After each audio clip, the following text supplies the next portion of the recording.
Why YouTube? Why Johnson & Johnson on YouTube?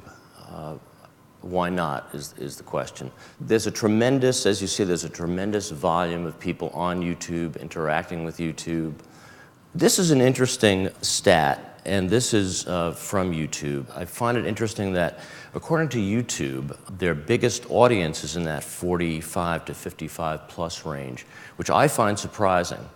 And I'm wondering if it's skewed towards people who've actually answered questions about demographics. But it's certainly spread across the age groups. And from the comments I have, from what I can tell, it's more skewed towards younger. But again, we might have more sort of passive viewers in that higher range. But I'd be sort of interested to see if anybody has any other stats about that or opinions. Here's another.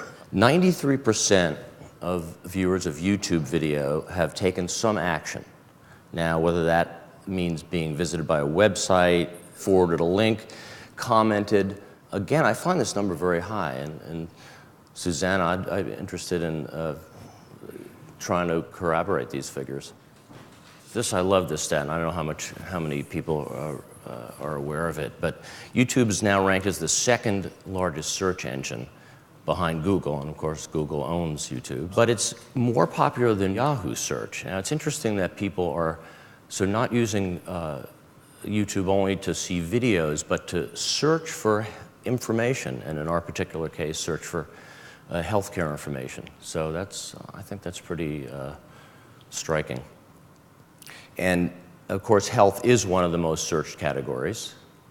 And this is again from YouTube, what's on YouTube, 315,000 about health, medicine, surgery, cancer, diabetes. That's why all the healthcare companies are interested in getting to YouTube. And just from my point of view, John, we were about the first, I don't know if we were the first, but one of the first healthcare or pharmaceutical companies on YouTube. And since then, there's been a whole plethora of companies, and even some of our operating companies are interested in joining the parade.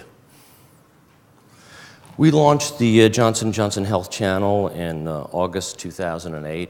Unfortunately, we don't have a piano in our lobby, so we don't have two adorable seniors playing the piano, but we have some other good stuff.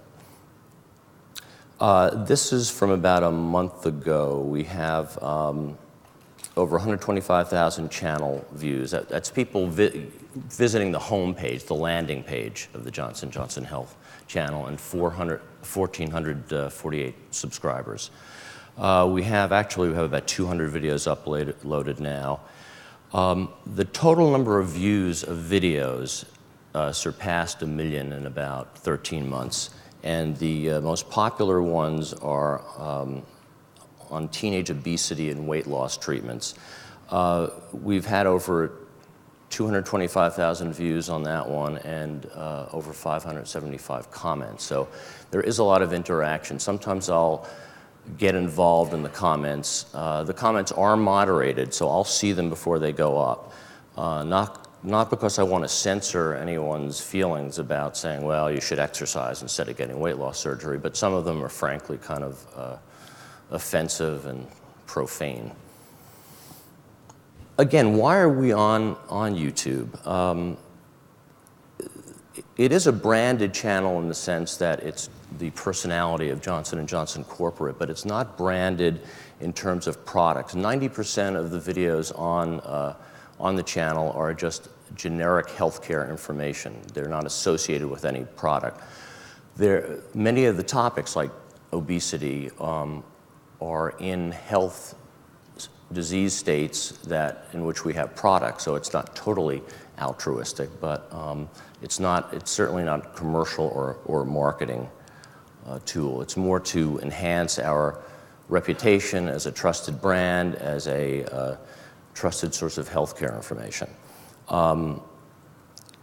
Engagement is really important, as it was pointed out. We're not just lecturing the consumer, we're asking for comments, we're listening to comments, we're responding to comments. When there is a comment or a statement about one of our, indirectly related to one of our products, or a question about obesity, I'll forward those comments to the operating company. So there is dialogue back and forth, not only between me and the viewer, but the operating companies and the viewer. And again, forming a community like in any social media space is really important. I subscribe to other channels. Channels subscribe to me. I have conversations with other people on YouTube, both viewers and content providers. It was not easy to get the YouTube channel started.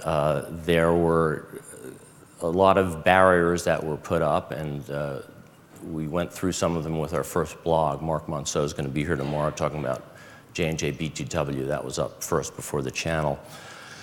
We're in the PR department, not marketing, and PR traditionally has been very interested in controlling the message. Some people would call it spin.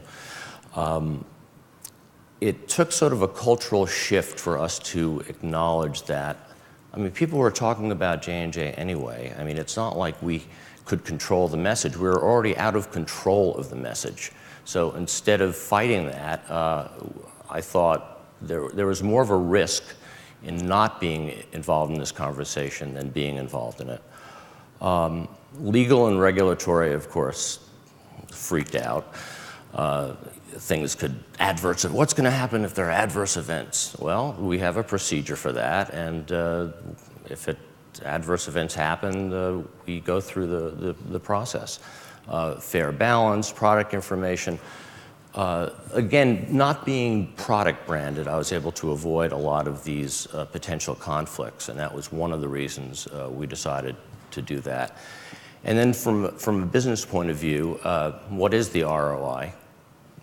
It's really hard to measure quantitatively. You can make some inferences from it, but it's really hard to measure. But as Lee said, the cost of entry is zero. And then, of course, resources and staff and commitment. Who's running this thing? I am. I'm the staff.